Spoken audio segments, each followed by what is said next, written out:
We suck. Welcome back to the Fantasy Hockey Hacks podcast. I am your host, Bruce Gunther, slightly unprepared for the start of the show tonight. So joining me tonight, we have from his basement, John Enns. Welcome, John. Howdy. And also joining us tonight, Devon Davidson. Welcome, Devon. Hey, everybody. How you doing? I'm also in my basement, so there you go, John. You're in good company. Nice. I have a basement, but I'm not in it. I'm upstairs. So. Get it together, Bruce. Yeah, I know. I don't want to be in my basement that badly. No, it needs a little bit of renovation work. It doesn't look nearly as good as either of yours. Not even close. That's what the camera sees. Yeah. Well, you don't want me to pan my camera around to see what the rest of my office looks like. It looks like a disaster. Let's just put it that way. All right. Let's get the ball rolling here tonight. So tonight is episode 136, fantasy preview for week 4. We're going to start off tonight with John's list. Ooh. If you're a regular listener of the podcast, you'll undoubtedly be familiar with John's list, John's shit list of players, past and present. We throw in the occasional commissioner, GM, coach, or newsworthy topic from around the NHL world. So take it away, John. I want to say this guy's been on the list before, but I just have a huge dislike of him. And since he finally announced his retirement, big old Jumbo Joe Thornton, you are one of my least favorite players of all time. Should have retired years ago, 3, 4, 5 years ago, I think. And that greasy old mugshot of his with that nasty beard is just gross. Like you pull up anything like Hockey DB or anything, and they use that greasy picture, and it's just ugh. He almost looks homeless. He does. He does. He needs a season with one of Lou Amarillo's teams. I'll agree with you, John, that he probably could have retired 3 or 4 years before he did. Yeah. But he just kept getting those evergreen deals every year. Just another, 1 year. And there were times where he was relatively productive, but he wanted a cup and it didn't happen, and I think he just had a hard time accepting that. yeah, fair enough. He got close, once? Good question. With San Jose? Must have been. They were good for a long time. But they never made a cup final, though, did they? I think, didn't they with San Jose? No. No? Or was it semifinals? Western final. I think Western final. Western final?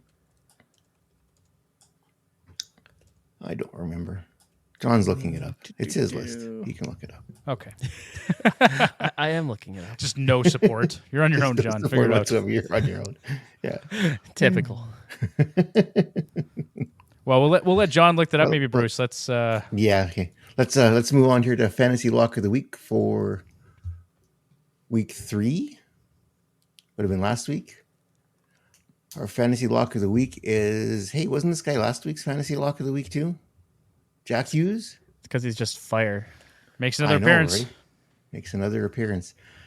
He had 8 points, 1 goal this week in 4 games played. 3 of those points came on the power play, where Hughes played 3 minutes and 41 seconds. Hughes also had 18 points, 5 goals in 8 games to date this season, while playing nearly 22 minutes per game. Well, like you said, the boy's on fire. He's been fantastic out of the gate. On pace for like 185 points. Money. Better than McDavid. You think McDavid will catch him? Yeah. There's time. There's lots of time. There's only 75 games left in the season. Lots of time. So much time. Honorable mention this week goes to Ryan Hartman of the Minnesota Wild. He posted 5 points, including a hat trick against the Oilers on Tuesday. 15 shots on goal. That's 3.25 shots per game. 4 games this week. He's playing with Kirill Kaprizov and Matt Zuccarello. 8 points, 4 goals. His last 5 games, and he is only 18% rostered in Yahoo, something like that. It is ridiculously low. It's crazy. It is very crazy. He's just never been a big name guy. Well, he's been all up and down, right? He gets really hot and then he gets really cold. Yeah. And that's kind of been his whole thing here for the. Let's see. Ryan Hartman is rostered. Oh, I'm sorry. He's at up to 55% now. That hat trick must have really moved. Oh yeah, he's Move the he's needle. been rostered over at a 20, added 27% in the last day. So he's people noticed. People noticed. Now, the thing about Ryan Hartman, too, and we were going to talk about it later, but he's 73% rostered in Fantrax. So, if you're maybe a little bit more well-versed in the players around the league, he should be on your radar. Playing, like, he's been productive, but playing with Kaprizov and Zuccarello, he's going to continue to be productive. You'd hope so between those two, right? Those two are really good. So you add him in there, and yeah, they've been good. Although I don't think they really want to watch the tape of their game this morning, but it wasn't that good. You can't win them all, Bruce. Oh no, you can't. That's like me and you in our fantasy matchup this week. You're not going to win them all. I got absolutely spanked by Bruce this week. So yeah, I took a screenshot of it because it's probably the only time it's going to happen this season. So I figured I should probably record it into the books.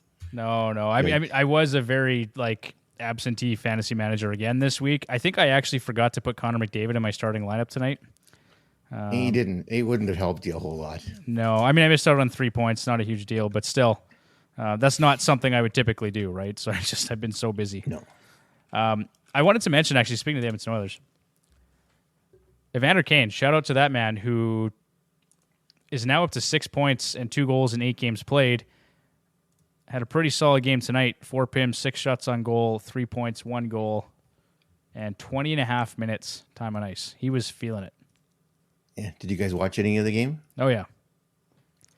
I liked his line when he was in the boards there in the corner. What are you guys going to do about it? And everyone just stood there. No one moved. Everyone just stood there. It was what are any of you out here going to do about it?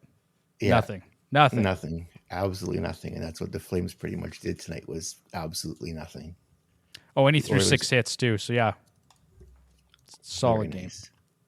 Just want to interject. Looks like the 2015-16 season, the Sharks got to the finals, but when you're going against Sid the Kid, you may as well just pack up and go home. Oh, right. Yeah. Okay. There you go. There you go. Thanks, John. You're Thanks, welcome. John. Nice research. Anytime I can say Sidney Crosby's better than Joe Thornton is a good day, It's a good day. which is every day. Every day. All right, let's move on to edge work for the NHL schedule week 4. This is the segment where we put the work in to give you the edge in your fantasy hockey leagues. Each week, the hacks will cover the NHL schedule, waiver wire targets, and guide you to victory. Did it work for you this week, Devon? Well, it did not. At least in one league, it definitely did not help me. But like I said, when your team lays an egg, there's not much you can do about it. So Yeah. Sorry, I don't get to win many games against Devon, so I take all the shots I can get. For all the shots I've thrown your way, I just shovel it on, Bruce. For an entire hour, just shovel it on. I don't think I want to lay it on that thing because it'll just come back even worse when I get shelled at the end of the season. I guess we'll see. Things you need to know for the regular season's into week 4, and the week 4 gets into action with 9 games on Monday. Thursday has 12. Saturday has 15, being the busiest days on the schedule. I really did something wrong here because this doesn't really have much continuity. That's a good time to mention it, Bruce. This probably should have read this before. So that's I'd probably put some dates in here. So yeah, the light days where they, oh my God, I really made a mess of this, didn't I? That's exciting. I love this. So we're just going to move on to the next section. We'll fix that for the printed version. Okay. It's incoming. 46 games on the schedule this week with 4 light days. That's 50% or fewer teams in action during week 4. In terms of attempting to optimize the schedule for games played, there are a total of 4 teams: Arizona, Dallas, Philadelphia, and Vegas next week. They do provide advantage with 4 games played. Of those teams, Philadelphia plays 2 of their games on off nights or light days. No teams play fewer than 2 games this week, with 8 teams just playing twice. So just to recap, Monday has 9 games, Tuesday has 2, Wednesday has 4 games, Thursday 12, Friday 2, Saturday 15 games, and Sunday 2. Again, the teams with 4 games, Arizona, Dallas, Philadelphia, and Vegas. Teams with 3 games is Anaheim, Boston, Buffalo, Carolina, Chicago, Columbus, Detroit, Philadelphia, Vegas, LA. Vegas was already mentioned. Montreal, Nashville, New Jersey, New York Islanders, the Rangers, Seattle, St. Louis, Tampa Bay, Toronto, Vancouver, and Winnipeg. Games with 2 teams this week. Calgary, they need the rest. Colorado, Edmonton, Minnesota, Ottawa, Pittsburgh, San Jose, and Washington to round it out. And there are no teams with one game played this week. We'll move on now to the waiver wire targets for week 4.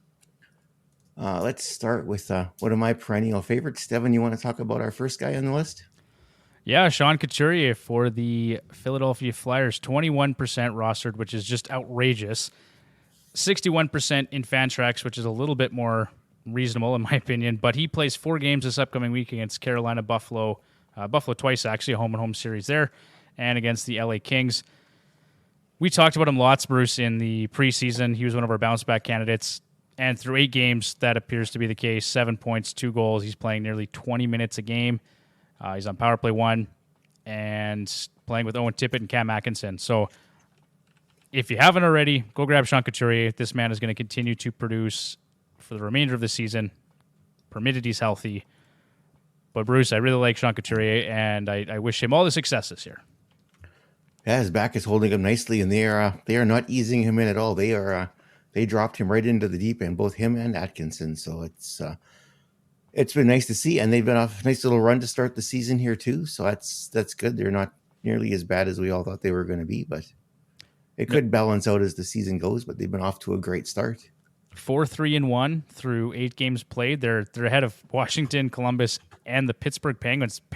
Pittsburgh is out to a pretty atrocious start here at 3-5-0. I mean, that coming from an Oilers fan, but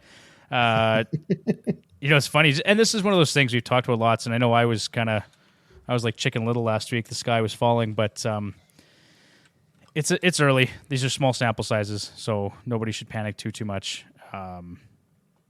Cooler heads prevail. Tyler was probably right last week as I was griping, but You were horrible last week.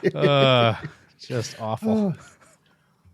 The next guy on our list here is Ryan Hartman. John, you want to talk about Ryan?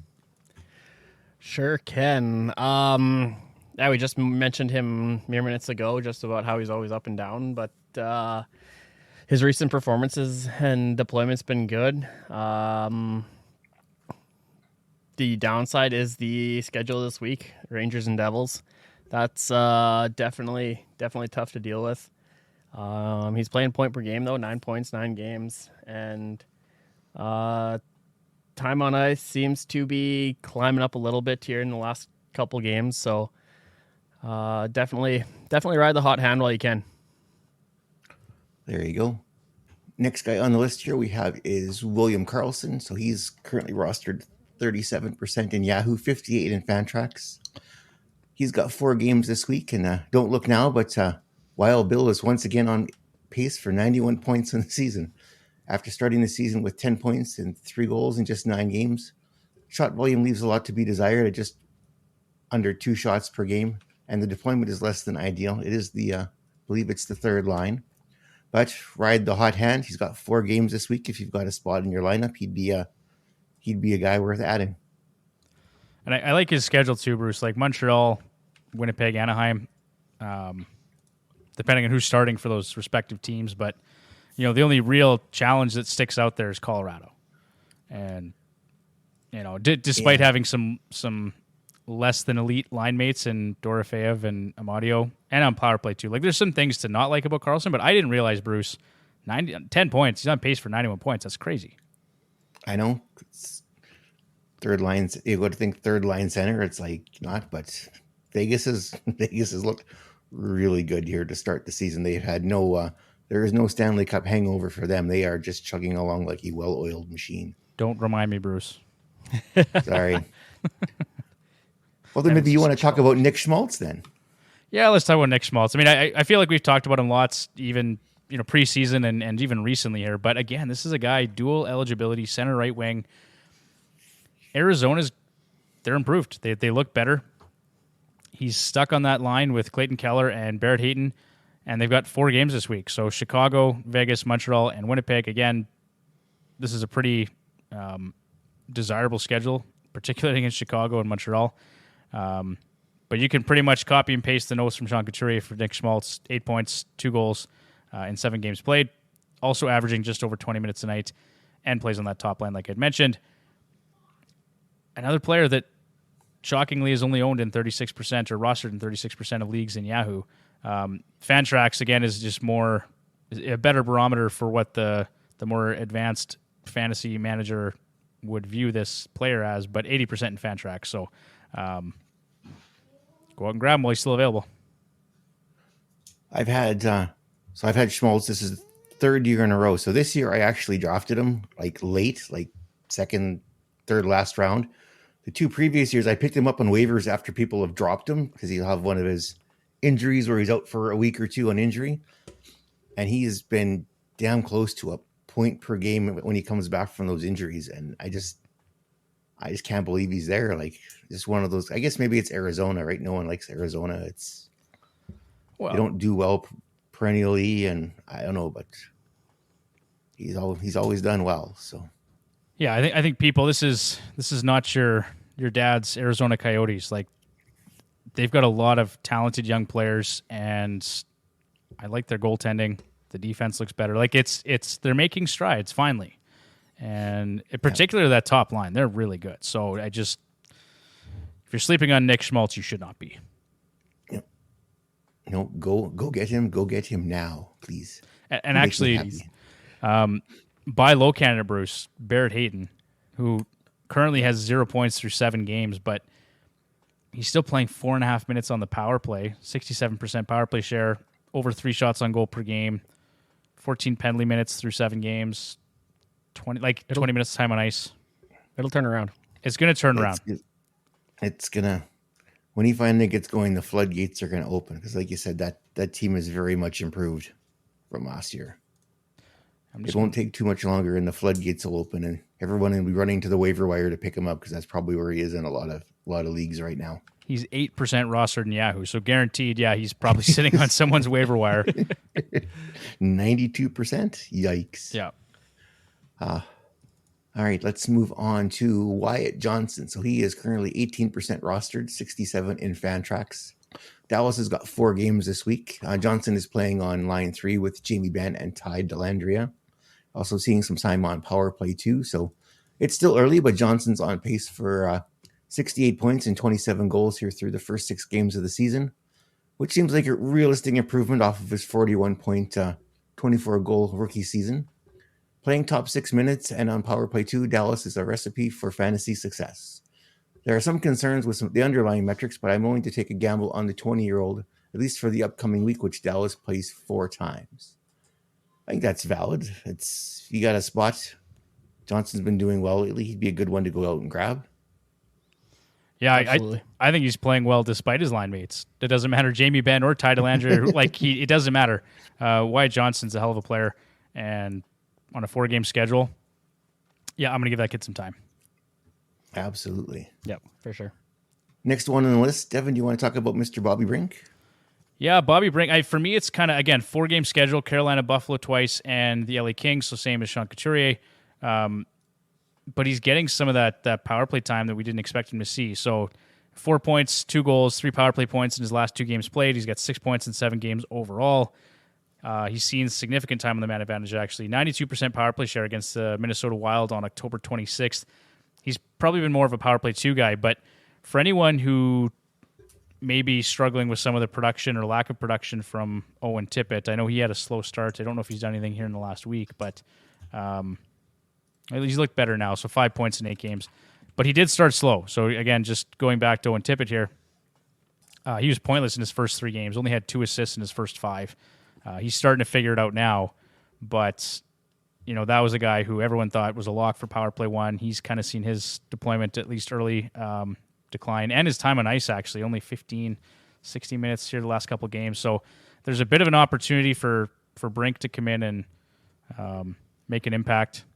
And that's just a player who is widely available, 20% in Yahoo and 28% in Fantrax. So on a 4-game schedule, worth a look.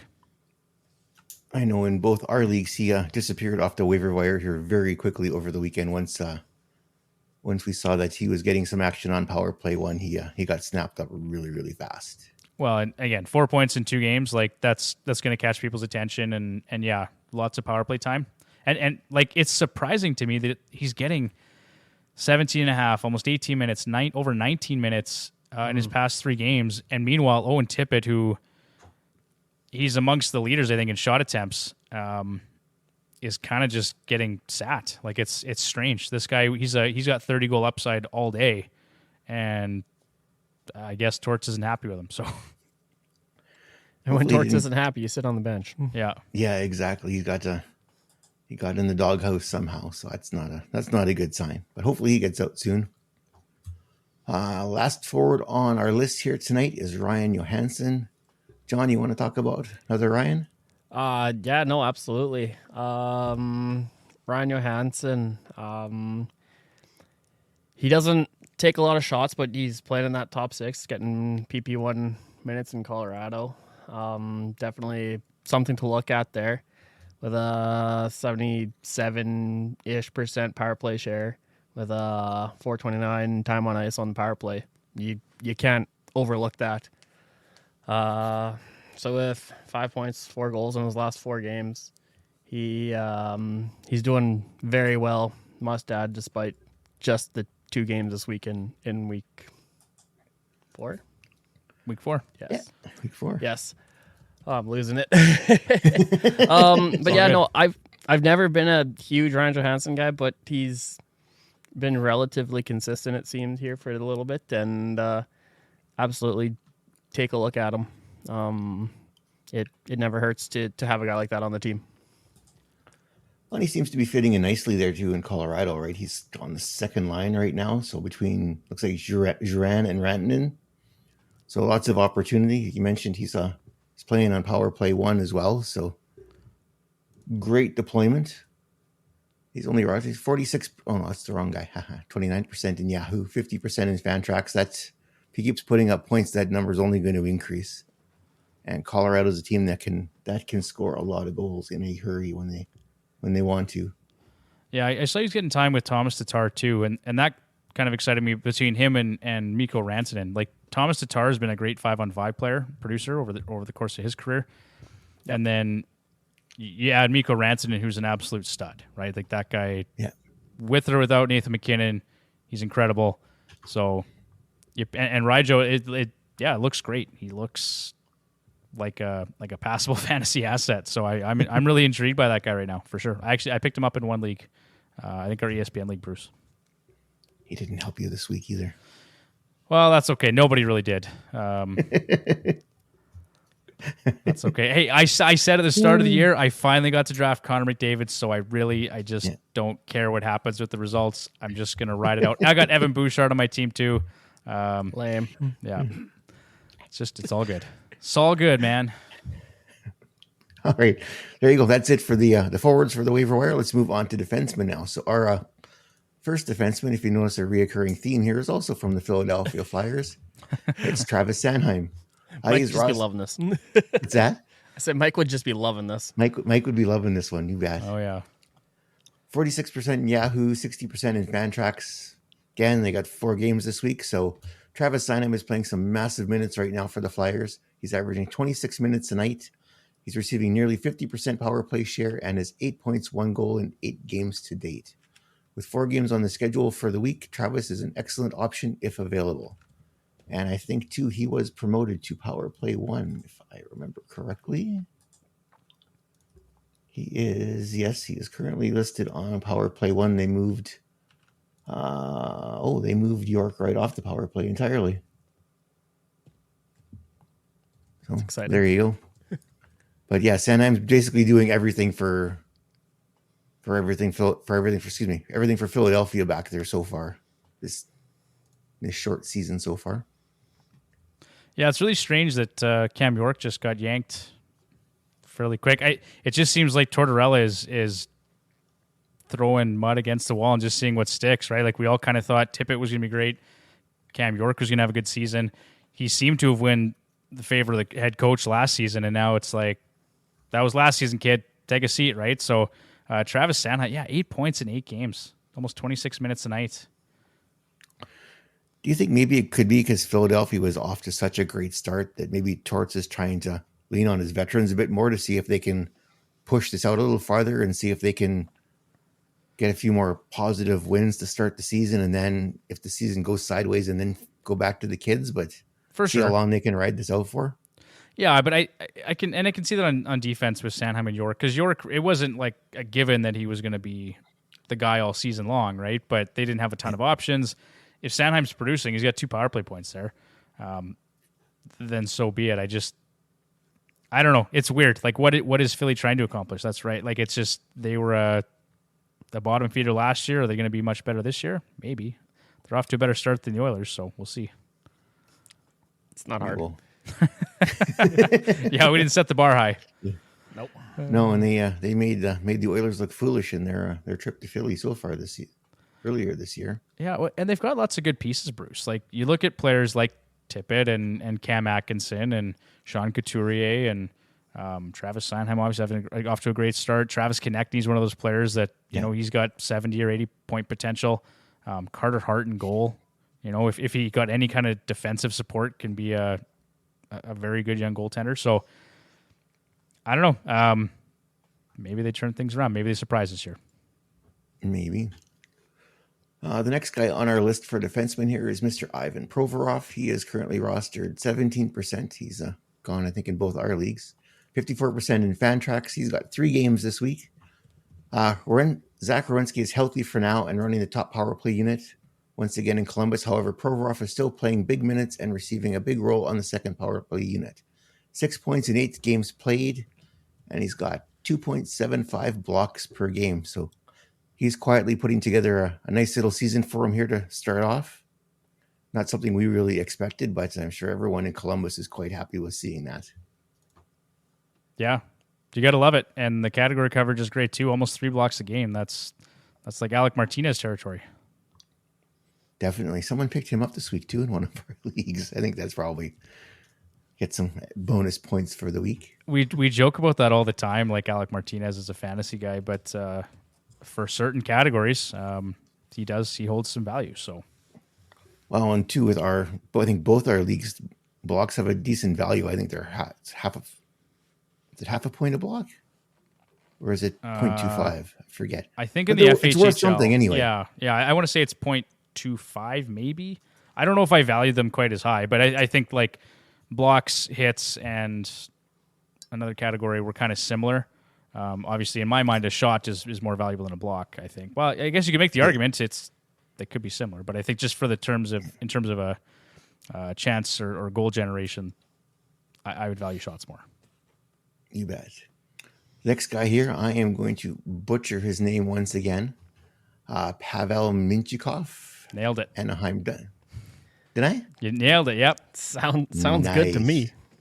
He is currently rostered 7% in Yahoo, 48% in Fantrax.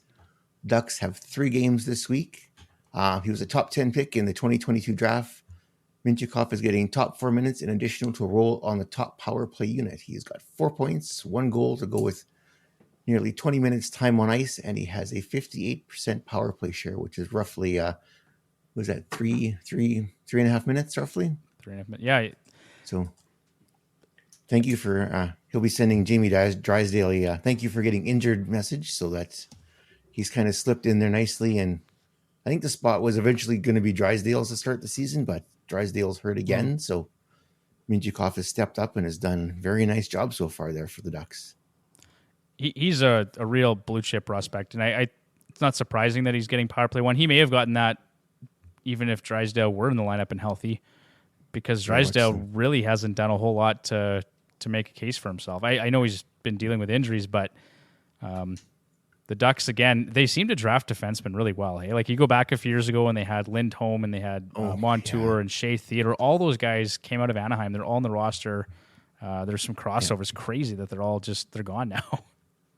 Yeah, well, you look at a good chunk of them are getting very well paid, and both of them and they're all really good. The only one that kind of fell out of there was what was his name? He got traded to the Devils. He played a couple seasons there and then dropped off the map. I can't remember his name. I can't remember. Obviously dropped off. Yeah, real hard. Yeah. Dropped off the map hard. It's funny that Cam Fowler is the one guy that managed to stick, and he's almost at 1,000 games now. Like that, I can't believe he's played that long. That blows my mind. Yeah, it does. He's a very unspectacular defenseman, but he gets the job done. That's just it. It seems like for the last however many years we've been on Fowler about not. He's basically been a fringe player ever since he came in, and he's still there. Yeah. Well, a fringe fantasy player. I think because his value in real life hockey is much more valuable than in terms of fantasy. Anyway. I should have rephrased that. Yes, I was going by fantasy. Fringe fantasy. Yeah. Well, yes. He's a guy who can play a ton of minutes, right? Like he's averaged. He's over 24 minutes again this year, same as last year, the year before. He's played big minutes throughout his career. But yeah, his best season looks like it was, well, it might have been last year, actually. Because he gets all those shifts. Got to get those shifts, but you don't get the shifts, you don't get the chances, you can't do anything. So 48 points and 10 goals last year was a career best for him, looks like. So that's awesome. There you go. The last guy on our list here is Mikey Anderson. Devon, you want to talk about Mikey? Not really, but since I added him onto the list, I guess we will.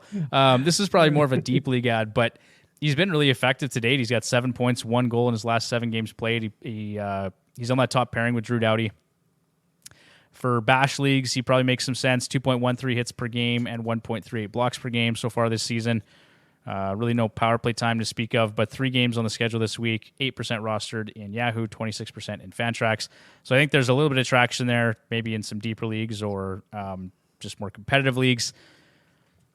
And that's really all I got to say about Mikey Anderson. I am not a fan of the player after that dirty slew foot on Draisaitl, and I'm never going to live that one down. But still crying about that one. Still crying about that one. It was garbage. It was hot garbage, John. But you know what? For fantasy, if the guy's still there, I think there's maybe some value for specific formats.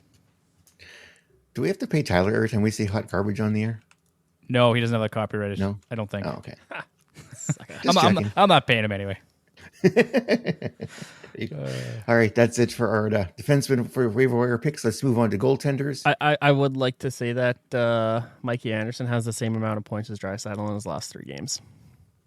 Yeah, I mean that this is just why saying. I tossed him on here. Like he's been effective from a fantasy perspective. I just don't love the player. Does that include Draisaitl's points from tonight? That does. Oh. But he had 2 points the time before that too. So, but that's okay. We don't have to talk about it anymore. We can just talk about goaltending. No, we'll just move on to goaltenders. First guy on the list here from the Buffalo Sabres is Jukka-Pekka Luukkonen. There we go. Rostered currently 4% in Yahoo. He is basically the only Buffalo goaltender that's not hurt at the moment. So, and UPL has not looked good to date, as I bashed him on social media for 2 days straight. And what does he go and do? He goes and shuts out the Colorado Avalanche this morning. So, yeah. That was impressive. Well done, Bruce. It was very impressive. Watching the highlights, I'm like, holy crap. So that was his first career shutout, Bruce. It was? That was his first career shutout. Yep. So shout out to UPL because that's a big deal. And he's just dumping all over me. He must have read my social media feeds. Yeah. He said, Bruce is trash. Exactly. I'm going to show him. As everyone runs to the waiver wire and picks him up. So with just 3 wins in 8 games to start the season, neither. How did this go here? He hasn't looked good to date. So with just 3 wins in 8 games to start the season, neither have the Buffalo Sabres. A home and home set against the Philadelphia Flyers may be what the doctor ordered for the slow starting Sabres. Although it should be noted that the Flyers do have a 4-3-1 record and a +3 goal differential. So we'll have some confidence here after shutting out the Avs here this morning. And we'll see. They're hoping that Devon Levi will be healthy enough to back him up here for the next game, but it's going to be probably UPL for at least this week and possibly next, because Levi didn't sound like he was anywhere close, and Comrie was out for weeks from the notes that I had read. So he's off to a good start. Let's hope him and the Sabres can keep going. Well, and it may just be a tandem situation even when Devon Levi is healthy, because if UPL keeps playing like that, I mean, he's earned the right to play more games. So, absolutely. Speaking of earned starts, Devon, you want to talk about our next guy on the list? No. I want to talk about. You want to talk about? Go for it, John. I refuse to talk about the next guy. So, all right, you go for it. All yours. Next up on here we have Lucas Dostal from Anaheim. 6% roster, 33% on Fantrax. 3 games this coming week: Pittsburgh, Arizona, Vegas. Him and Gibson look like they're playing a 50% tandem, which is interesting because they have basically a mirror record of each other's. Dostal at 3-1, Gibson at 1-3. Dostal's look good. He's got a 2.75 goals against average, 915 save percentage. Looks to be the guy for the future because Gibson's been absolutely horrible. He did beat Boston though. Yeah, but you have one every once in a while. You get lucky every now and then, right? That's just like the next guy in the list. Maybe one a year.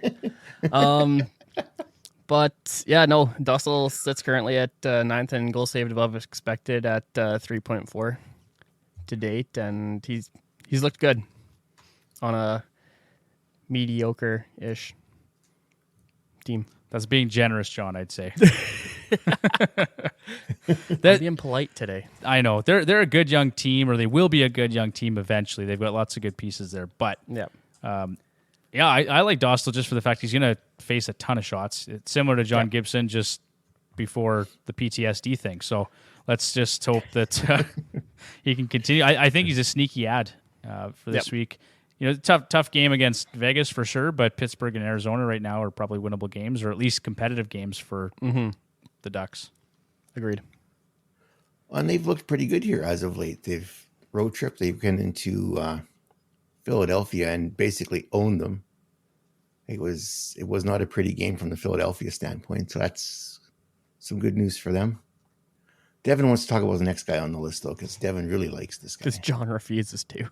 I actually have a little bit of faith in this guy. I don't know why, but I saw him play enough as an Oiler that I think there's still a little bit of gas left in the tank. I think the McClellan connection is helping him out. But Cam Talbot, 51% roster for the LA Kings, 58% in Fantrax.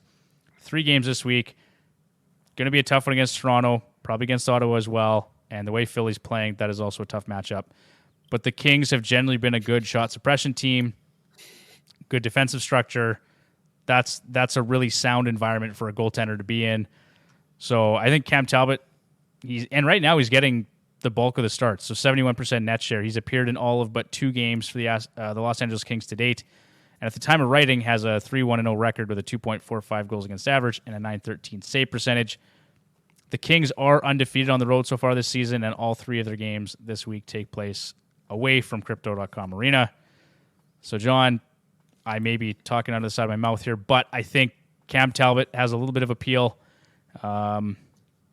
despite maybe what could be a tough schedule, but I think someone I'd take a look at. That pains me. I mean, the other thing, too, and I didn't have time to look this up yesterday, but where's Copley at right now? Because I don't... has he looked anywhere close to what he did? Good. No, not even close to Atrocious. what he looked like last Atrocious. So season. 3 appearances, 1 win, almost a 5 goals against average, and a .788 save percentage. So he's been absolutely brutal. This is a perfect storm for Cam Talbot. All he has to do is just go in there and be steady and give the Kings 9-10 goaltending. That's it. That's all I got to do. Yeah, he got his 1 win was against Arizona. So they started him the next game against Arizona. He currently he led in the first 3 shots and then he got pulled. And he's been sitting on the bench ever since. So, I mean, Talbot took an overtime loss to the Vegas Golden Knights last night, but still had a 900 save percentage. That's fine. He pretty much performed as expected. 944 save percentage the game before that. Had a bit of a stinker the one before that, but a 906 and a 963. So he's had a couple rough starts, but other than that, he's been pretty solid. And I think at age 36, he's still capable of giving you some quality starts each week. No, that sounds good. Some honorable mentions to add along as well. Jonathan Quick for the Rangers, what they did to the Oilers the other night. Mm-hmm. Jake Allen for the Montreal Canadiens. That was the Jets game where he held in there quite well for that against them. Casey DeSmith for Vancouver. And Jonas Johansson, who's holding down the net here while Andrei Vasilevsky is rehabbing his injury. I actually have him in one league. Got me a shutout. Yeah, Johansson's been great. He's doing his best Vasilevsky impression. But Jake Allen, surprisingly, 3 wins in 4 games played, a 2.63 goals against average, and a 930 save percentage. He's capable of doing this at times. It's not sustainable, in my opinion, right? I think if you look at his past numbers, it's pretty evident. But we see this lots. We've talked about it lots. He's going to face lots of shots on goal. And if he's healthy, he can be sharp. So worth a look. Absolutely. And that is it for the show tonight, everybody. Thank you for listening. You can find us on Twitter or X at FHHHacks and on Instagram at Fantasy Hockey Hacks. Don't forget to check out our live show, Hacks Hangout, every Wednesday night at 9 p.m. Mountain Time on EdmontonSportsTalk.com and on YouTube at youtube.com/heavyhockey. Have a good night, everybody. Bye, Felicia. Take care, everybody.